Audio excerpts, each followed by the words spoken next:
Good morning, welcome to Headline Focus here live on Core Politics with me, Rob Double. It is Friday the 13th of April 2018. Let's have a look at what's making the news. So to start off with, Brexit gets a business boost today in a lot of the papers after reports that business confidence is at its highest level since Theresa May actually triggered Article 50.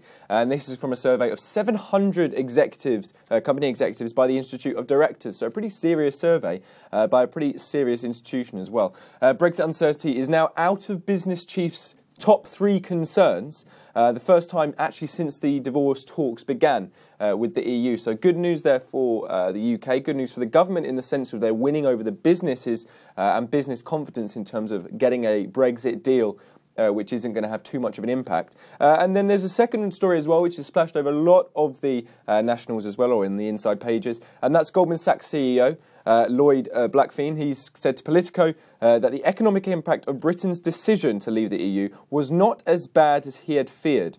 Saying for now. We would have thought decision-making would have been altered by now, is the quote from that. So two very good stories there, something to keep Theresa May happy, and indeed the Chancellor Philip Hammond, who's obviously looking after the coffers and looking after what's going on in the City of London and business more widely in the UK. Next up, Cabinet agrees Syria action. Now this has been running for the whole of this week, the conclusion being that Cabinet Ministers yesterday cleared the way for Theresa May, the Prime Minister, to launch military action against Syria if she so decides. Now, this is possible within days, could be short-term, could be long-term, we don't know yet. Largely, to some extent, dependent on allies, particularly France and the US, over what President Trump decides he wants to do. He's been making some remarks where perhaps he's not as sure whether there's going to be an immediate military action or whether it's going to be a slightly longer-term possibility. UK officials now believe up to 75 people, including children, were killed in the chemical weapons attack in a city near Damascus last weekend. It's strongly suspected by the UK and the Allies that it was the fault of the Assad regime.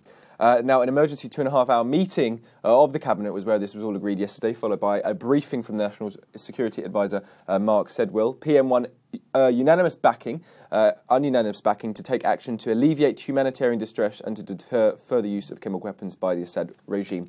However, there's still this Parliament question. Should Parliament be consulted before the UK goes into any military action, even if it's on a humanitarian cause in the sense of wanting to prevent any further chemical weapons strikes? Leaders of Labour, the SNP and Lib Dems have called for a vote in Parliament before military action is authorised. That's going to be a story which is going to continue on, I have no doubt, until next week and perhaps even beyond. Finally, one more story then. This is concerning Jeremy Hunt, the Health Secretary. Now, he has apologised for not declaring his stake in a property firm when he set up a company to buy 7 luxury flats. Now, this is a report, a big Telegraph splash, big scoop for them, but it's been picked up in a lot of the other papers now as well.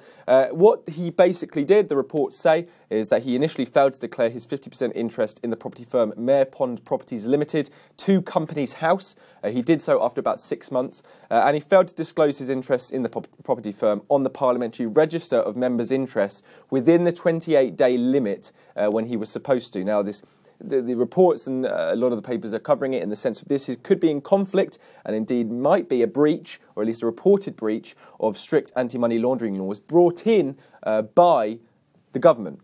So Jeremy Hunt not following, therefore, the government, what the government has actually brought in. He's, however, said, or at least his spokesman said, this was down to an honest administrative mistake. He's, of course, apologised and admitted there was some wrongdoing here, and that he did not gain financially as a result of this mistake as well. He appears to be safe in his job as well. The Prime Minister is giving him his full backing, and the Cabinet Office has ruled he did not actually breach the Ministerial Code of Conduct. A spokesman for Downing Street saying, "We consider the matter closed." So perhaps not much more happening regarding this story, but at least something which is in the papers today. That's pretty much it for today, and indeed this week. We'll be back again on Monday at around about 9 o'clock. But from me and all the team here at Core London, have yourself a fantastic weekend ahead.